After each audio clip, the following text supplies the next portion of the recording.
Good evening, folks, and welcome to WhiteWalkers Chat Craic, episode 10. Brought to you by Kaynackle Biltong, whom we all know sells South African products, an award-winning company that does a huge variety of South African food, including Boer Wars and Biltong and what's the other word? I can never say that word right. Anyway, you can read it on the page. Automatic Door Solutions. Supply and install a variety of automatic entrance solutions across a lot of industries and indie food, an artisan deli, but a lot more. Place I've been actually. They specialize in locally produced artisan foods. About 700 products so far. Well worth a visit, guys, if you get there. And they have a door I put in, by the way. So if you're in, you can admire it. Wasn't that a good job? Tonight beside me, my usual wingman, and they say number 2, but he's no number 2. And that is Chris Brownfield. How are you, mate? Not too bad at all, Nigel. Nice to see you this evening, and welcome everybody. It's for a good show and some great crack this evening, so good evening to you all. Great stuff. We're just going to kick off, folks, leading on really from the show last month. You may remember that we had John Dennison on from the World Rugby Memorial and Armistice Youth Rugby Festival that's been held in France around next year's Rugby World Cup. And what he was looking for from Ulster is for local clubs to maybe put themselves forward that are showing interest in actually going to the event. I think it'd be a fantastic thing for somebody not Ulster Rugby youth clubs to get involved in. So please have a look at that again, all club people that have a youth structure, which are most of us now, and see if we can get a bit of interest going there, because it's definitely something I think that's worth looking at. It's great. For those of you that watched the show last month, John's very passionate about it. He's built up a hell of a thing there, and I think that if we can support it, we should. Well, without a doubt, it was absolutely great, and his passion, as you say, for the subject, for what he does, is absolutely phenomenal. So we wish him well with that project, and definitely get involved with it, guys, if you can, for sure. Absolutely. We're gonna spend a bit of time just talking about all things Ulster, but we will be we're going to start off with the Sharks game. We'll move on to the Munster game. We're also going to look at some of the. We're going to talk about the URC structures, something that's come up lately. Add to that, I believe the Premiership are not happy with us again. We've got a list of players that will be leaving the club at the end of the season. We'll discuss those, and then we'll end with a couple of league-related issues and European. So I think the first thing we'll move on to, Chris, we're going to look at that Munster game from a week and a half ago. Sharks. Obviously, we came out on top in the end, but I think the discussion that came out of the end of that game was the last 10 minutes in the main, wasn't it? That we were kind of hanging on a bit at the end. Well, what was your take on the game, Bill? Well, I think I put on our page the DNR Ulster turn out a full 80-minute performance. We will be awesome, but it hasn't just been the Sharks side. Across the two competitions, the European and the URC, there have been so many occasions this season where we have fallen away in the last 20 or 10 minutes, and we have put ourselves under massive pressure. And becoming a nail biter seems to be something that Ulster Rugby are wanting their fans to buy into. It's almost like it's part of our unique selling point. Our USP is we'll be leading, and then we'll have it on the end of your seats, and sometimes off the side of it, we're nails empty. But you know what? It was another one of those games, Nigel, where it was the bonus point was in our grasp. It seems other sides are able to pick up those bonus points with, I'm not going to say with ease, but with confidence. We get within grasp of that. We don't quite hit our straps, and then all of a sudden, if we don't achieve it, we just seem to fall off the cliff and let the sides in way too easy. I'm not saying those last 2 tries were obviously fantastic from the Sharks in that really, really short spell, but conversely, we were falling off. We weren't even making the tackles. There's just something in that last 10 minutes that just goes away from us. I'm not entirely sure. Well, I think it's actually the second, arguably, well, I think, to be honest with you, I feel that the Toulouse game is actually knocked the stuffing out of Ulster, if I'm honest with you, particularly that second game. Yep. And then we played Munster, obviously, after that. And although strangely, I thought we were the better team in the second half of that game. Yeah, we were. We were unbelievably poor in the first half. We had Edinburgh, and then we had the Sharks game, and we did come out. We did come out with all the guns blazing. And I wonder if it's a mental thing or if there's just a physical tiredness at this stage of the season, because we definitely did drop off. A fair play to the Sharks. They came back a little bit too, started stringing some moves together. But I think sometimes you allow teams to do that, don't you? And if they've got enough of the ball, they're going to start pulling some plays together. I mean, there's that Sharks team's full of quality. I mean, funny enough, where I was at the game, but I was down near the Memorial corner, near the screen, where the RTE guys were, so didn't see an awful lot of play because not much of it was down here. I think the closest play to ours was actually, for me, which was the best, which was Stu McCluskey's try. Oh, that was awesome. Which just, I mean, lesson learned, I think, for Sharks players: do not hit that man high because you'll just bounce off him. Yeah. I mean, he bulldozed their fullback. He may as well have not been there. You're not taking Stu McCluskey like that. But it was a lovely run initially that set up Henderson to carry the ball forward, and a lovely offload to him to score. Hume's try. I mean, all the tries were good, but and of course I was fairly close to the tackle that little Mike made. Yeah. It was a try-saving tackle, I might add. It definitely was. And the thing is, Nigel, without a doubt, the last 10 minutes of that match overshadowed all the great stuff Ulster work that they did do. And that's a real shame, because when we come away and we start talking about, what we didn't do, it kind of distracts from the great work. And I honestly believe, I don't think the World Cup winning side of the Sharks actually showed any real strength over us in that first half, certainly. And we dominated. We were much stronger. We were faster. We were more disciplined. We were, there was so much about our game in that first half, which made them look second rate, which was unfair given the nature of the squad they put out. Well, the second half, their bench was great. Yeah, I mean, I'm in groups with quite a lot of South African fans, and I think that they scratch their heads a bit at the Sharks as well, because they look at the Springboks in that side, and they're thinking, really that not that side should be sweeping everything aside, but they think they should definitely be further up that table and competing more, and they seem to put it down more to coaching, etc. But as we all know, having a number of internationals on the side doesn't necessarily translate to that side being successful. It requires the whole squad to be on board. It is strange. I mean, they're quality throughout in that team, but they don't seem to step up at times and just take it. Now, I think they were the better side in the last quarter of that game, without a doubt. And I think had the game gone on for another 5 or 10 minutes, we might have lost that. But we held on. But we're doing too much of that, aren't we? Yeah, absolutely. There's too much dependence on that last-ditch tackle, that last-ditch, get that ball off the park, at all costs. And, obviously Nathan, put that game to the sword with that quick ball and just out in the you can. Obviously, it's a game you have to defend in, but it's a game you can't defend a lead in. It's a game you must attack in. You must attack. The hit on back to the hit on Larry. I mean, I saw that. I mean, he tackled that guy head on. I can't remember who it was, but he hit him head on and stopped him dead. But as soon as he got up, he was like, literally, I was near the corner flag, between the corner flag. Yep, there he is. Look, there he is. Great sense of humor. He says, anybody got a spare cheekbone in that? I'm saying this. And he hit him head on, stopped him dead. But I knew as soon as he got up off the ground, this doesn't look good. He's shot like. Yeah. So chances are we've lost him the rest of the season, because I think he needs to get that rebuilt, doesn't he? Yeah. There's no right, and that's going to be, maybe even it might even get pushed into the midway through, which is then going to affect his chance for any call-ups for any autumn games and stuff. So, there was a guy called Cockeye. You and I both working the spelling there, Gregor. So much you could say there, isn't there? One hard man. That's it. Poor Larry got hit by. No, we'll not do that. But he is. To be honest with you, Cox a good player too. I've seen him. Yeah, absolutely. And he came out with some real passion those first. He actually was. Yeah.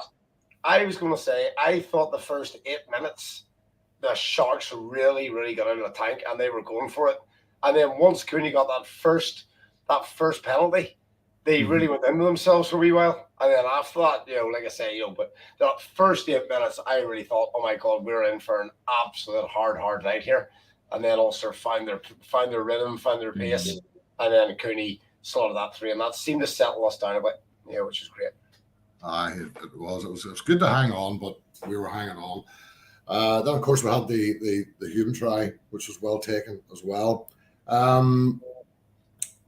A lot of people were arguing about when we should have switched nines and stuff, but everybody, in retrospect, everybody's an expert, aren't they? Should have done this, should have done that. With hindsight, I mean, it's a really interesting sort of dynamic now between Cooney and Doak, and the fan split.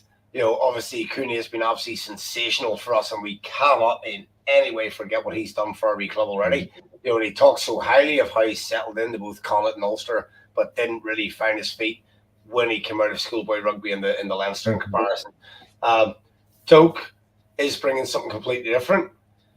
There's a real shift in terms of the pace in the ball when Doak is on compared to Cooney. There's things that each player does slightly differently, slightly better than each other. Obviously, with Cooney, you've got a huge, much more sort of experience hat. But since Cooney's come back from injury, he's not doing those little sniping runs. He's not doing those little chips throughs and chasing. And it's almost some long way since he's been away and watching Doak coming through and fighting for his shirt. It's almost like he's trying to almost be Doak in terms of his box kicking and things, which doesn't really suit his game, but he certainly seems to go on better with Bobby Burns. Keith's comment about Cox correct, but what I'll say to you is, Keith, the one time that Mike did stop him dead, he ended up going off the park, so he probably did as well not to try and hit him too many times. Very dangerous player. I watched him in quite a few of the games I played in South Africa, and he was running around players like a bum. I mean, he's a brave lump of lad. Gregor's right. He's a sevens player, and boy, you can see it on him. But he's a powerful player as well, and he's got the feet to go with it. So I think what was interesting is the third team for the Sharks, the captain. What's his name? Yeah. He didn't feature like I was expecting. No, he didn't feature much at all. That's his first game back from Japan, isn't it? Yeah, it is. Yeah. But luckily, he didn't really make those decisive runs and even those passes and plays that he is capable of any day of the week. So we were quite lucky that he was kind of off form a wee bit. And whether it was a bit of jet lag, a bit of not jet lag as such, but travel fatigue and that as well, maybe. But I think centre wise, Ulster had the better centres on the day over the 80 minutes, because we have to say over the 80 minutes, because there was the 20 minutes, wasn't there? But I think obviously, okay, we got the win, and that gave us a home quarter final, which was, I think, a must have. Because we really are coming back off a little bit of a rocky patch. So now we've had a week and a half off, which you would like to think has allowed the lads to refresh a bit. And now they've got to get up for the game on Friday week against Munster.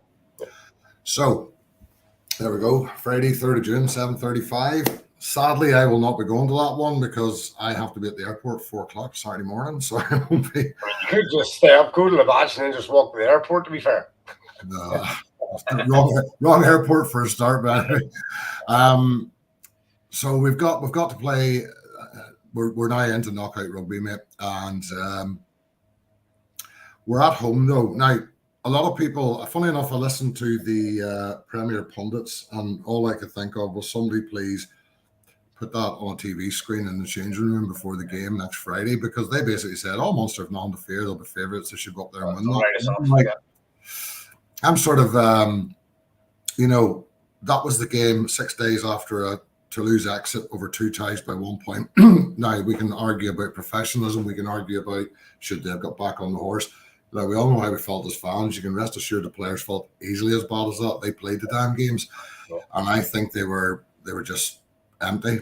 The tank was empty against Munster. Now, they definitely came back in that second half, and all I would say for me, we can't be as bad as we were that last time they were up. I just can't see it.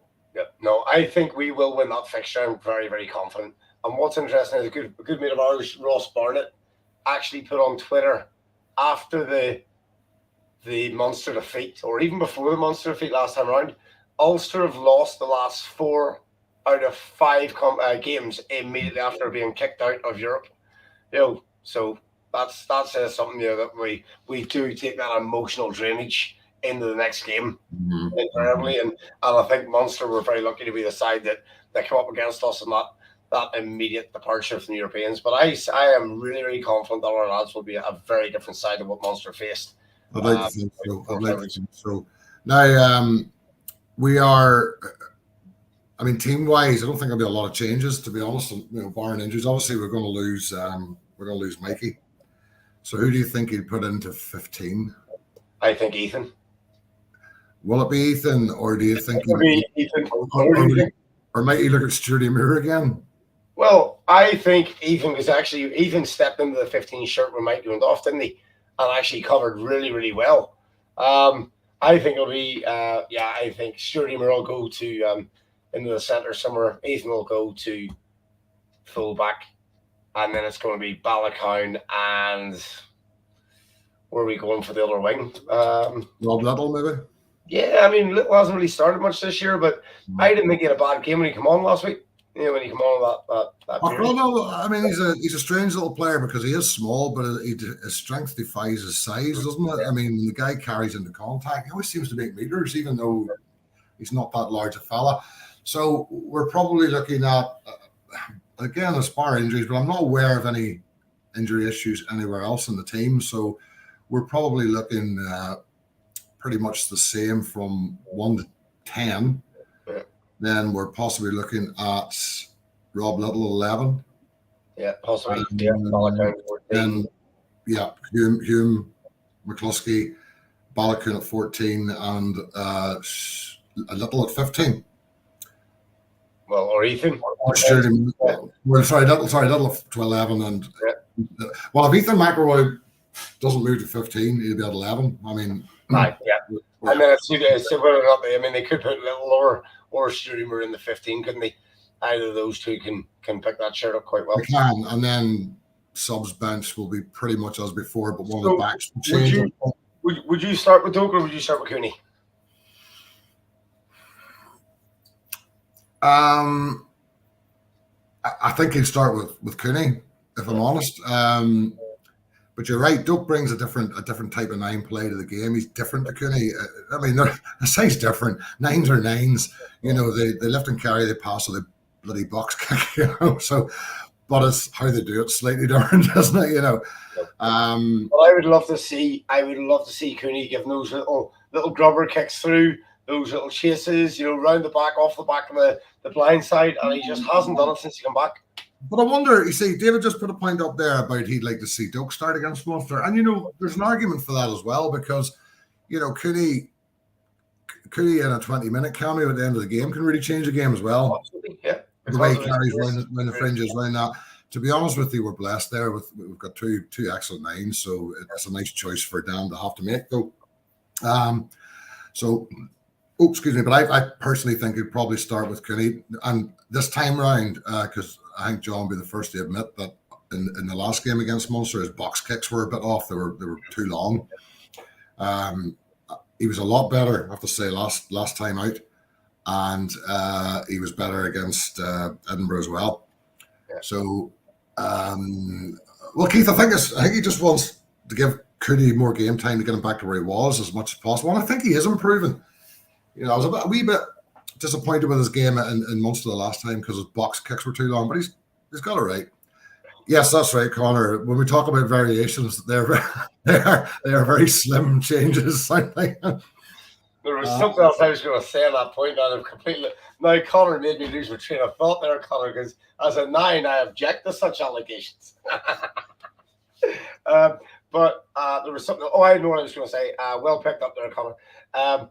Leading on from game time for Cooney over Doak, just that point when Keith chucked that point in, I was actually just going to make also reference to how Balakown's found his form again since that yellow card in Europe. He was standing off the high ball, But last week he was going for it once again.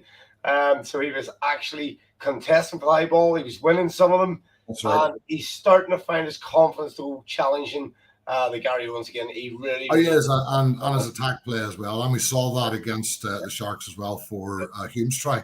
Obviously, that was a lovely try as well. You know, Balakun up the wing into Cooney, and Hume then came inside him for the overlap and took the ball. No, I totally agree. One thing I think will happen this week, I think Madigan will come into the squad because Larry's not there. Yeah. I think he's gonna have to go with a backup 10 for Burns. So this changes who his backline replacements will be. So we're going to have Madigan. We're going to have. Well, it depends if he goes 6-2, 5-3. I think he's going to go 5-3 because I think he'll go with a 9, depending on who he starts. I think he's going to go with Madigan. Then it's who he brings in for the third player. Does he go? That Rob Little, Sturdy Moore option, isn't it? There's that Rob Little, Sturdy Moore option. One of them's going to play. Yeah. So does he put the other one on the bench? Does he go with? Ben Moxham.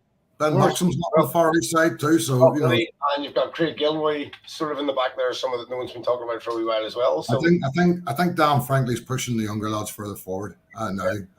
Craig's had a couple of games and he's not played badly, but I think that Dan is starting to push these younger fellas to the fore. So I think I would see Moore in there if he's not starting, or Ben Moxham. I think it'll be one of those two. So it depends if he goes 6-2, 5-3, but I think he might go 5-3 because. He's for cover. We've kind of battered the backs a wee bit there from that game. What about the forward play? What did you think of Vermeulen's performance? Obviously, you got in there as a referee and split. Hume from getting a wee bit riled. But how did you think our forwards went? I think he does a lot of dirty stuff well. I think he's not the carrier he used to be. He hasn't been really since he came to Ulster, but he's done well enough. He's not been a Marcel Coetzee.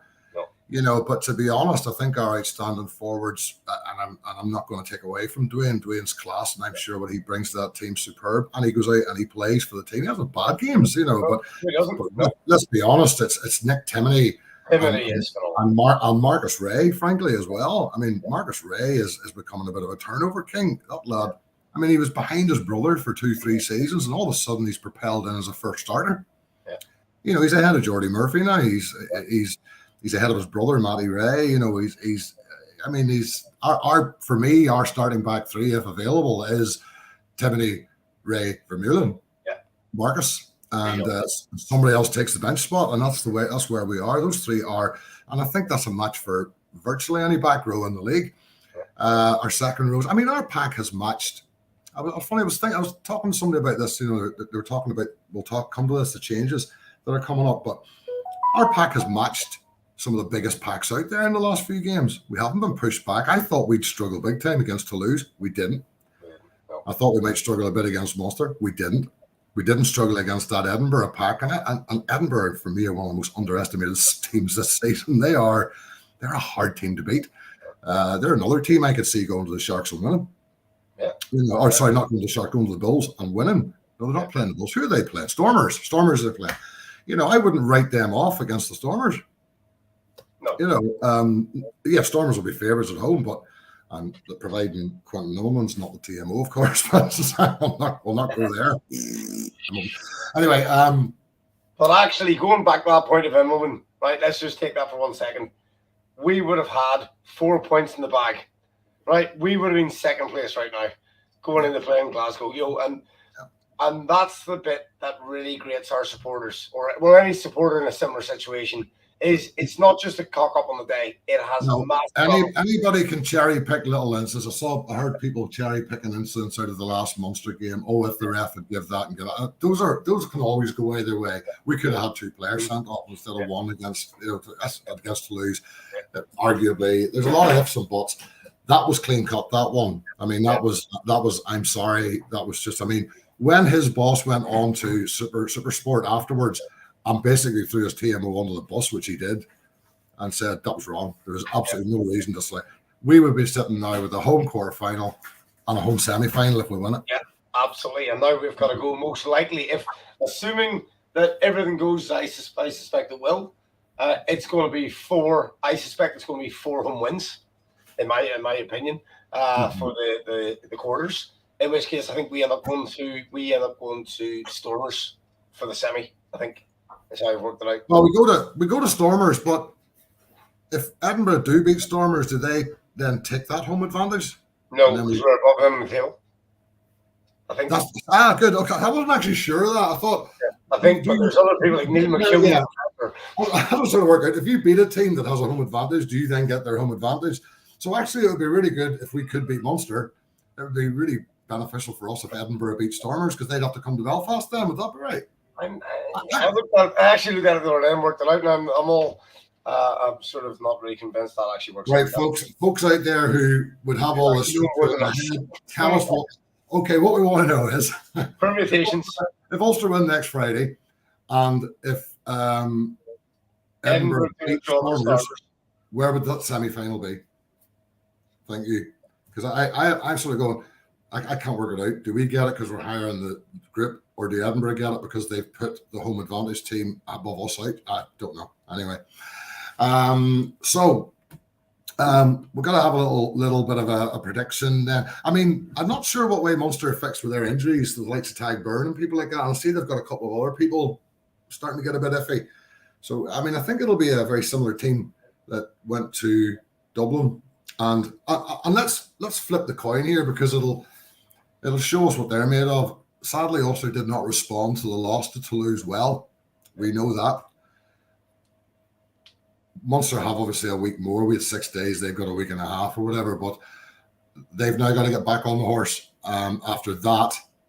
Well, they took them to a penalty shootout, which is, you can't get closer than that. By the way, Munster fans, horrible way to go out of any competition. It was. But then they had to go and play. Since then, they also lost to a Leinster, not first 15 or anything. Right.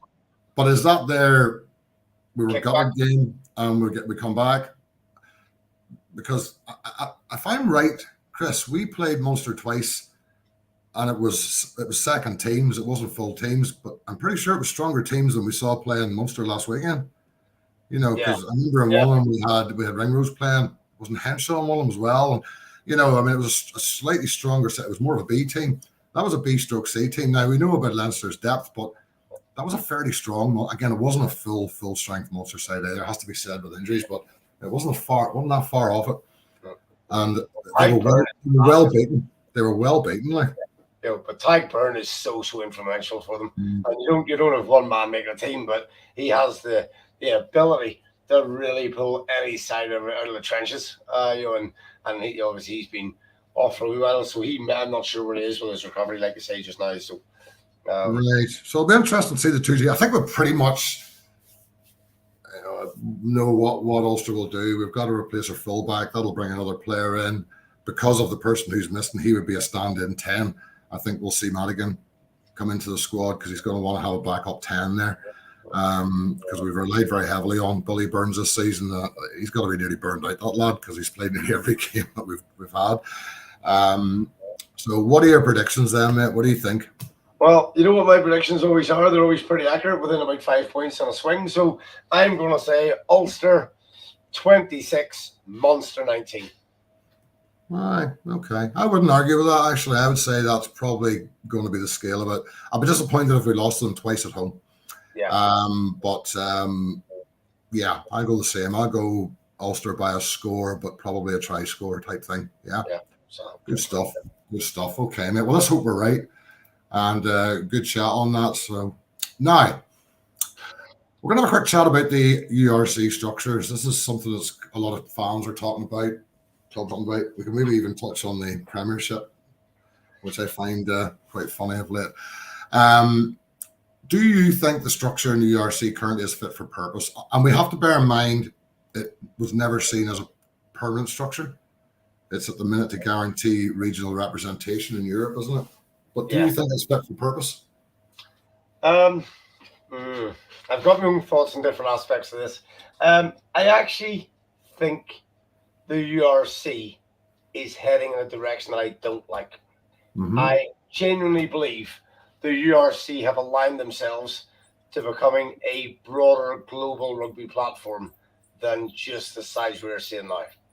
So, you think so? Yeah, I wouldn't be a bit surprised if in the next 2 seasons we start having flights to America, which I know will be a problem with jet lag and everything else, but I wouldn't be surprised. Or bringing in more Eastern European teams like the Bulgarians, the Romanians. This conference as we see it at the minute, the Pro 16, I think is going to get much, much bigger in the next year. And I think that they're dabbling with the structure. There's some Joe agrees when you come America, Canada come. I honestly believe the structure can set up to make it a global framework rather than a localized hemisphere top form. Yeah. Now, you may be right, because if you compare the games the way the games are played, I mean, the only people you play home and away are your own conference. Everybody else you play either home or away. We're still playing a few games less than, say, the Premiership teams are. So there's probably a little bit of room for growth there. Possibly. Not much so, because you would get into fixture congestion. It can't grow much. I was about to say, if you follow that route, then you're having to win the evening game. And it then becomes very, very difficult for fans. And I'm in the love of rugby for the supporters' experience of the game. And once it starts getting so convoluted that there is no chance, you just look at the Premiership. The guys can't get even from the BCS to Worcester for a Wednesday evening game for a final. There's just seats empty all over the place. And that to me is a real concern, that we end up having congestion and they try and shoehorn in midweek games that no one can physically get to. And therefore, it's a lost leader, other than trying to increase the awareness of the brand globally, which is a win for URC. But I'm not entirely sure I like that direction. But without a doubt, bringing the Safas in has definitely raised the standard of rugby, and will do so next year when they fully bet in. Yeah, I think so. What about the Shields? What's your thoughts on the Shields? The Shield thing, I can see why they've done it, to sort of make that a wee bit locally competitive.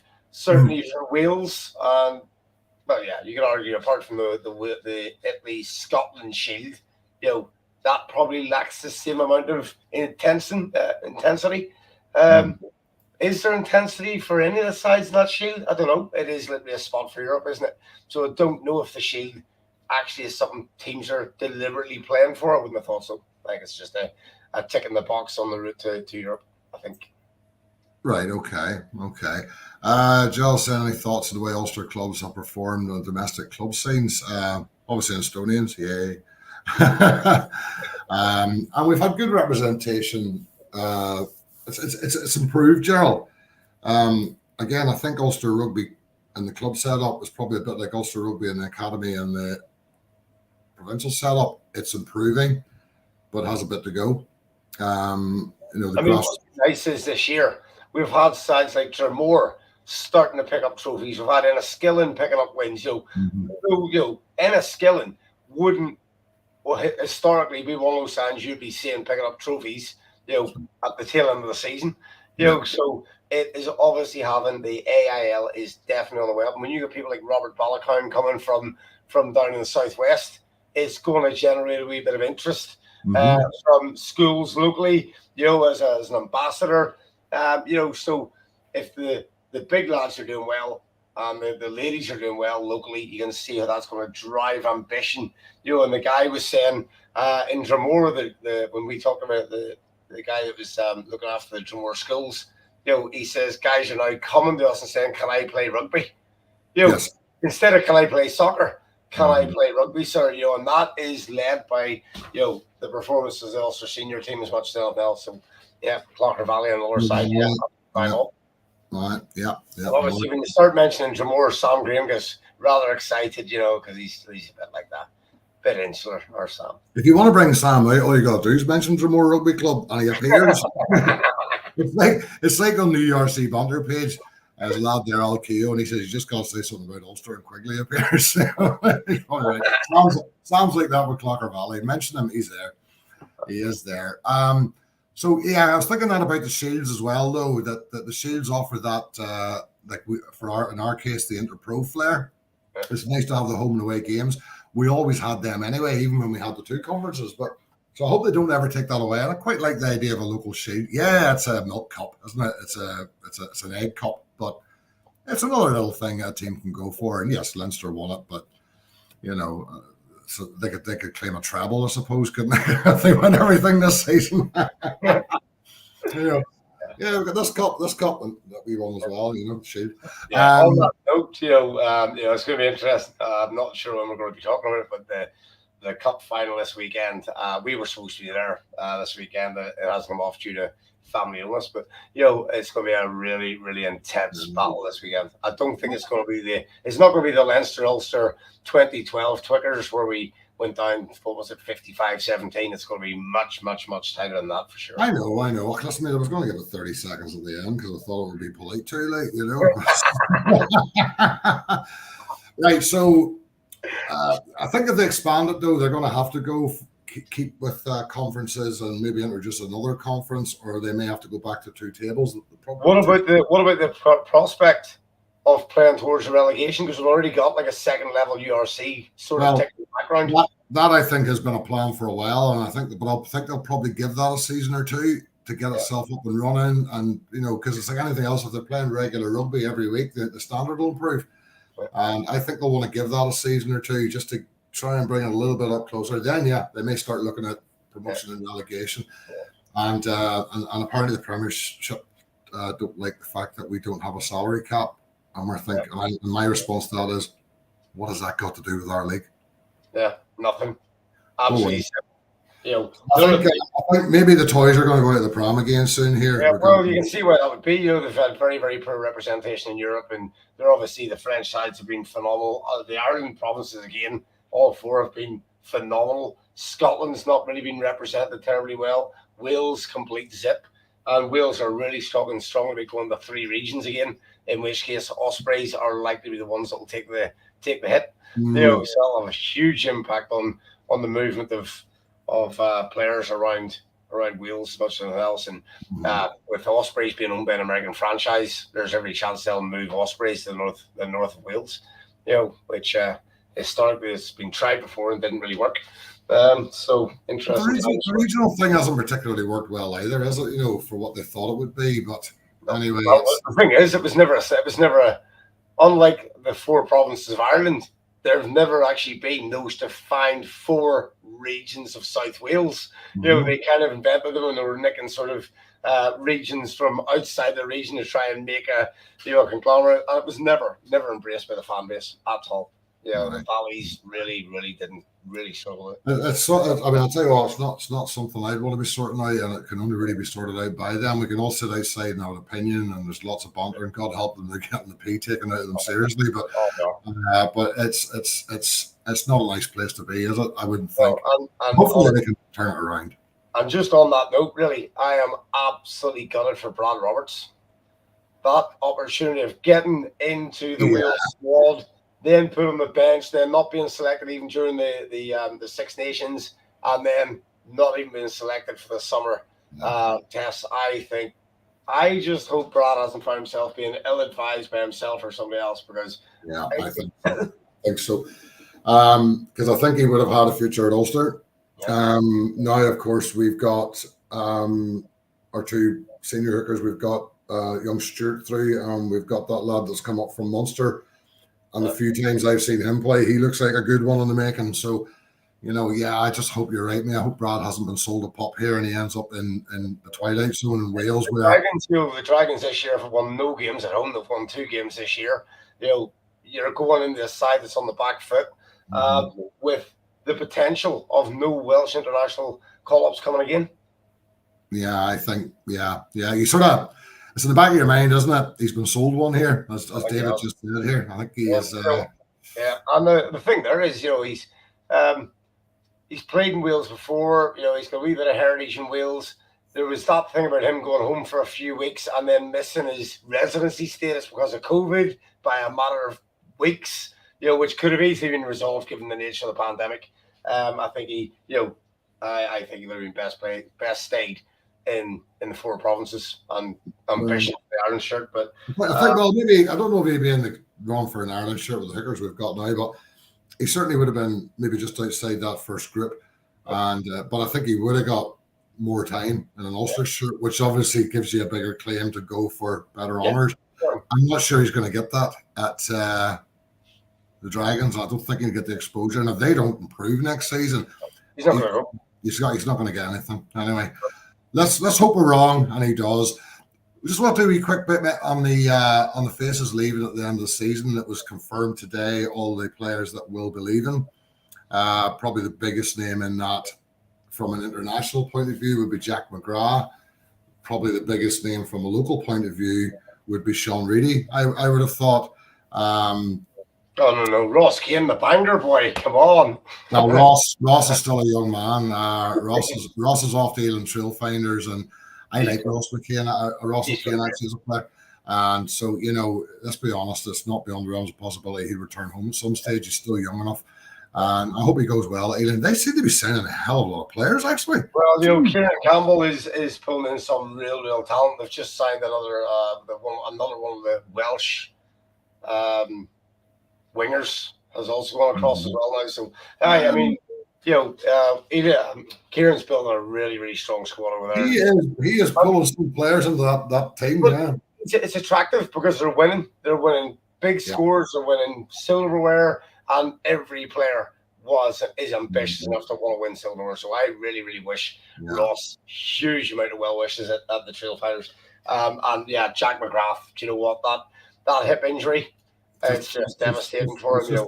It's just a nightmare story for Jack, isn't it? Because the guy's a class player, and he is. But the problem you have is that his injuries have kept him out of the team, and the young lads that have been coming in and playing regularly have stepped up and done their job. And like I said there earlier in the show, they've been playing up against some of the. I mean, that was basically a South African front row they were playing against in the Sharks.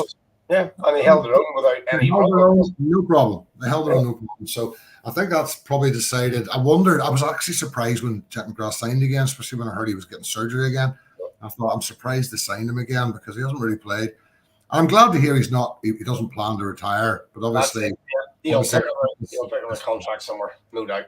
I just hope he gets that run of games. I hope he gets that fitness back because if for no other reason, he has got the real ability, the skill set, and the experience to actually support other players. Your Tom O'Toole's and the youngsters coming through. At the highest level, he will definitely be able to influence. The next. I still think we might see a redhead from South Africa coming over in a season or two once his contract's cleared. I think wouldn't that be great? No, the rumor is he was quite keen to come, but it was the cost of clearing his contract was the issue. Right. I think he was keen enough to come over, but the money was an issue. So we'll watch that space. But that won't happen the next season. That'll probably be the season after. So obviously, we've talked about Ross Kane. We also know that David O'Connor he was on loan to where was he? He's Ealing Trailfinders. So he's gone now. I take it he's going to stay at Ealing then, is he? I haven't heard that confirmed yet, but it shouldn't be too hard to find that out. But he's actually played really well. He's featured in most of the games since he moved over. Mm-hmm. As in the starting 15. I think he's going to be a bit of a squad man here. I think his size and the players around him, frankly, kept him out. Now, and the other one is Big Mick Kearney's leaving after a season. I'll tell you what, I really appreciated the work Mick Kearney put in. I thought he done some brilliant steals, some brilliant work in the line out, in the maul work. He was really attritional. I thought he done really well for us, and his big blue scrum crap made him just stand out really clearly. Mm-hmm. Oh, he's a big man, though, isn't he? Big man. Yeah. So he's going, and obviously Sean Reedy, who would be a local favourite. I mean, Sean's effort for Ulster has been monstrous. I think it earned him some Ireland caps and an Ireland call up. And we only seen him once or twice this season, but I'll tell you what, he did a job when he came on. So I would like to see a bit more of him. With this being his last season, it's not going to happen, bar injury. And I believe he's off down to New Zealand again. And I really wish him well because that man never left anything on the park for Ulster. I hope he's actually, I would love to see him get the run out on the Munster pitch because it might be his last run out in an Ulster shirt. Well, you never know. He might at home. He might get a run out on the bench or something. Now, but we have to. I'm going to try to remember names here of who we've got coming in, just to temper this, because obviously we've signed. And I'm going to forget names here. We've signed the big 6 foot. Was he 6'10" or 11" lad from from France? Yeah, that's right. Yep, and he's coming in from Yeah, not from so we're gonna have a version of our own dev toner next season. And that's long overdue. Yes. You know, we have never really had a sky tower in our side that's going to be literally plinking out from any part of the line out. You know, so we've always been slightly shorter, but with some really great strong lads. Frank Bradshaw, Ryan, that's him, Gregor. And Cooney's 100th game is next week. He's not 100 next week. Oh, we know he's getting older, but come on. Then we've got, God, I'm going to tell you who's the hooker. We've signed the hooker that we've brought up. The guy coming up from Munster, and he's staying. He's been signed. And we've also got and Tara. Come on, lads, get the names up here. The out half that's coming up from. That's Munster as well, is it not? Is it? The young lad is coming up. It's not a young lad coming up from Munster, out half. Might be. I've lost. We definitely have an out half coming. I think it is. I think he is from Munster. And Jake Flannery, and there's the lad from Armagh that's come in, but we might see him. The thing is he going to come in and step ahead of the likes of Aaron Sexton that hasn't really featured much? Aaron Sexton's found it hard to push in against the players that are in front of him. So, yes, great to see a player like that come in, but he's like a AIL version of Charles Piatow. You have to look at it and go, why? I mean, Charles Piatow was great first season when he was here, but you looked at a signing like that and go, why? We don't need that player, we have just talking about the Sexton thing. We were just saying literally yesterday that we are really, really hopeful that Celtic Cup gets back up and running fully for the Ulster Ace and the Ace squads to give Sean Riffle. Okay, think about that, Dave. DT, so yeah, we got to get actually looking forward to seeing Sean Riffle. I saw him play for Saracens a couple of times, and he looked a decent player. And it's like Alan Nelson, maybe just the right move. He's Irish qualified as well, so a good move for him. I think Ulster as well. So yeah, we've got players coming in. I think the only other moves you might see are if somebody needs to move players within provinces like Leinster or whatever. Yes, I guess the only other movements you might see. I don't see any other major signings, if any, now at this stage of the year. But we'll see. We'll watch that. But I think, yes, O'Shea O'Brien. Yeah, from our that's the lad that's coming in the back three. But great reward for him, by the way, because he's come from the AIL through. We need to see more of that. More AIL players getting in and getting a shot at the academy or the sub academy or even senior contracts. Great to see. So that's the signings dealt with. Oh God, do we have to do this? Well, let's start with the European Champions Cup. I knew you were going to do that. I'm only kidding, Leinster fans. Let's go. Right, yes. This weekend, we have the Champions Cup final in Marseille with who's got this Leinster class as the home side, though, I think, aren't they, against the La Rochelle? To be honest, I think you can never say never, especially when they're playing away from home, but I just don't know. You can't really see past Leinster, can you? Let's be honest. I don't think you can, man. On the flip side of that, I would love to see Rona O'Gara picking up the trophy alongside La Rochelle. You see, it's a bit like people saying, I'd love to see Leo Cullen and Rona O'Gara. I don't care, to be honest with you. That they're, I'm a neutral in this one. No, I'm going for that. I'll always go for the province, and I'll go for Leinster this weekend. But if the loser, I won't cry. That's the type of it's a bit like when I watched Ireland lately, because you're watching Leinster. I'll shout for them, I'll drink for them, I'll wear the shirt. But if they lose, I'll go, Leinster lost the league. I'll tell you what else. I think right now the official Leinster match day 23, I think would defeat most international first 15s right now. You know my opinion on the international thing, and at the end of the day, results count. Leinster have been winning games, and Ireland have been winning games, and I think they've actually deliberately gone down the road of this works. We're going to use the province. The only downside of it is it totally relies on Leinster performing all the time. It's going to do that for another season because it's not going to change in the next season unless by something major happens. Maybe 2-3 years down the line it'll change when you look at the wider squad. But I think throwing your eggs into one basket, then you need that basket to be full at all times. Because you can't then just throw other people in and say, "Oh, you were rubbish. You didn't win the game for us." I haven't played for 3 years for a green shirt. The New Zealand tour will be interesting measure for that. We'll probably talk about that again.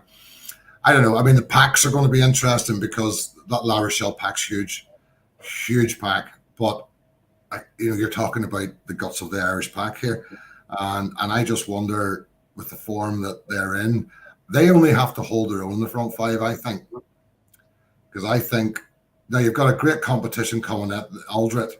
At number 8 for La Rochelle, who has been player for me. Yeah, he's been superb. But then on the other side, you've Conan, you've JVG. JVG's been on fire this year, and I think the Leinster back row just about have that. Aldred's class, but I don't think their back, their 3 would be as good as Leinster's 3. Then you're down to the back line, and I think if it comes to into a back line battle, I think Leinster will win it. I think the Leinster centres will be absolutely massive for them, and of course, obviously, James Lowe's scoring tries like candy bars at the minute. There's no question with that. So I mean, I think it's going to be tighter than people think. But then I thought that before. It'll be a tight enough game, but it's gonna come down to pack dominance. So that's the only place I think La Rochelle can maybe trouble Leinster. And I'm not even sure they can. And I think if the Leinster front 5 can hold up that La Rochelle front 5, they don't even have to dominate them. They've just got to hold their own scrums. I mean, we know Leinster defend well. I just think down that back line and that back row, they've got too much in the tank for La Rochelle. For me, I think that they'll have a better attacking presence than La Rochelle have. So I think unless La Rochelle can do something in the pack to upset the game, it's a Leinster win for me. Without a doubt, I just can't see past it. Now, Joe's there, and we always know Joe's there because Joe types a lot, which is great, by the way, mate. Are there any concerns for Leinster injury-wise, or are they okay? Because I mean, really, nobody that played last weekend's likely to be involved in that squad too much, are they? Cian Healy and a bench, maybe a couple of bench spots. There was a couple of people being muted as being tested for fitness, wasn't it, this week? Two particular. Now, was that James Lowe and Furlong, or have I got that wrong? Sorry. Was it James Lowe and Furlong that were being doubtful, being medically assessed? Furlong and Lowe are still muted, Joe says, yeah. So they're possibles. Right. But again, they can bring in that second prop and put the third prop on the bench. Now, it will weaken them in a sense because you are talking about, because if I'm not mistaken, I mean, these French teams are going, as I recall, tell me if I'm wrong, the French national front pack and the Toulouse pack, and I'm not sure about the La Rochelle one, but these are those first 2 I mentioned, the heaviest packs they've ever had. I'm pretty certain the French national team's pack is heavier than it's ever been. And so is Toulouse's. I'm not sure about La Rochelle's, but they always had a big pack anyway. They've always been monstrous packs. So like I said, that is the only place I can see La Rochelle. That doesn't necessarily translate into, having the heaviest pack hasn't translated into scrum dominance or ruck dominance. It still comes down to technique, and I mean, you've got to just say Leinster will dominate even up front. I think they'll win it. I just don't see. You can never say never, but it's hard to see, isn't it? I mean, I just ask, because that boy Joe Shep has he dropped something into our tea? Who's that?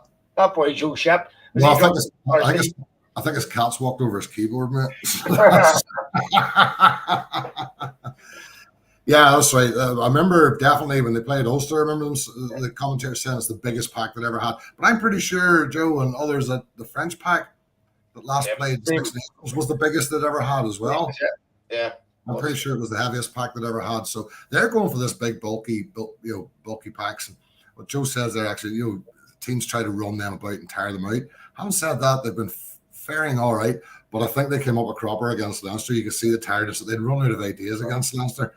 Probably Munster did them a favour by taking them to extra time penalty kicks with that big pack. But they definitely didn't have the same battery power against Leinster, and that's not a good thing in Dublin, And it showed. It showed because Leinster dominated that game completely. And I thought Dupont and Untamak were, well, Dupont did his little try, of course, but bar that, they were fairly. Well, that was pretty flat, yeah. They were fairly enough. Right, okay, so we're going for a Leinster win. Do you want to mention the other one, the All-French final? What do you think of it? Do you have thoughts on it? Do you care? Don't really care, to be honest. We actually had tickets for that one as well. So I see Colby's back this weekend. Yes, apparently so. Yeah, and as Stockdale knows, he can step anything anytime he fancies it. Yeah, so what do you think? You think probably too long for that one, wouldn't you think? Yeah, you'd expect so. Yeah. I think so. I think so as well. And the way they're going again, I think we might. Where are they in the league at the minute? Do you know? Who? Toulon? Toulon? Sorry to ask awkward questions. I don't know. That's what I'm asking. Who knows?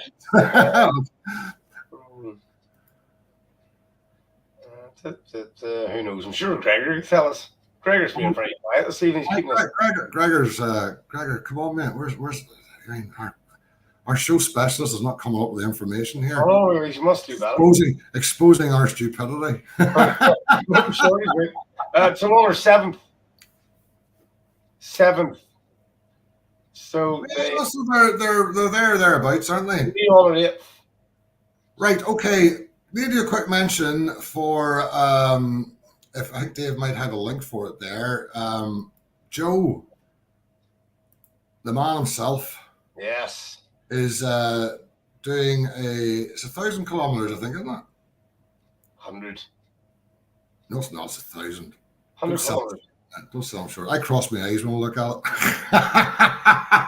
it.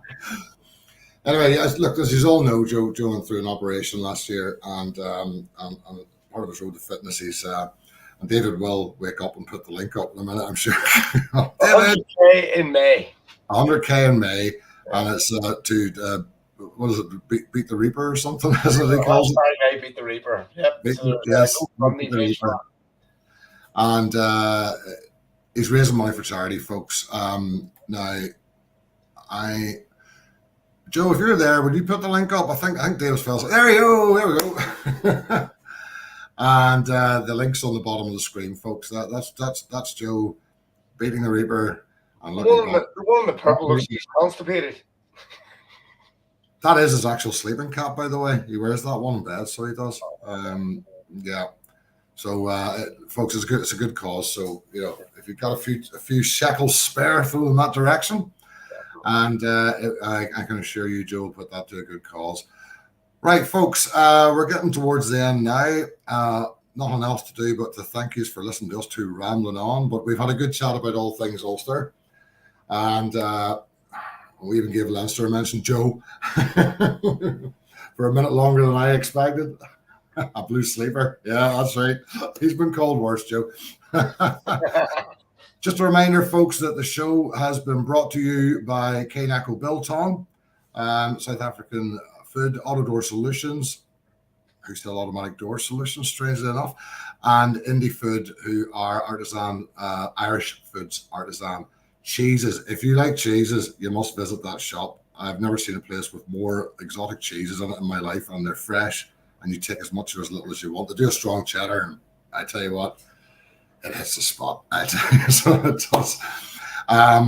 We've had a chat about the games, past games coming, the Champions Cup final, which go Leinster, because I think you will win it, guys, and I hope you do. And I'll certainly be having a beer and enjoying it with you. We'll be back next month, and at which stage we shall hopefully see that Ulster have gone a bit further into this tournament. And we will see. But I fancy if we get past this one, we have a good chance whatever happens. And I'll tell you what, I don't think Ulster would actually mind a trip back to the Stormers, subject to who the TMO is, of course. And but folks, listen, as always, thanks a million for joining us tonight. And whenever you come in, if you get a chance to watch it, appreciate your support. If you've got any ideas that you think would be useful, let us know. Club people, we'd love to get you on, talk about your club. Absolutely. So if you'd like to have a go at that, let us know. And all I can say is enjoy the rugby this weekend. There's not a huge amount of it, but there's one game worth watching, I would say. All the Southern Hemisphere fans will fall out with me now, but anyway, Premiership fans, what? All I'll say to them is salary cap, what? Chris, mate, as always, pleasure. Brilliant. Thank you, Nigel. Stay safe, and we'll catch up in a couple of weeks. Yeah, we will do, mate, and we'll do it all again. And Dave Topping in the background, thank you, mate. We'll talk to you after we end the show. Folks, thanks very much. Enjoy the rugby this weekend. Joe, I hope you're celebrating, and we're all celebrating with you, and we'll catch you next time. Thanks, folks. Bye-bye. Yeah.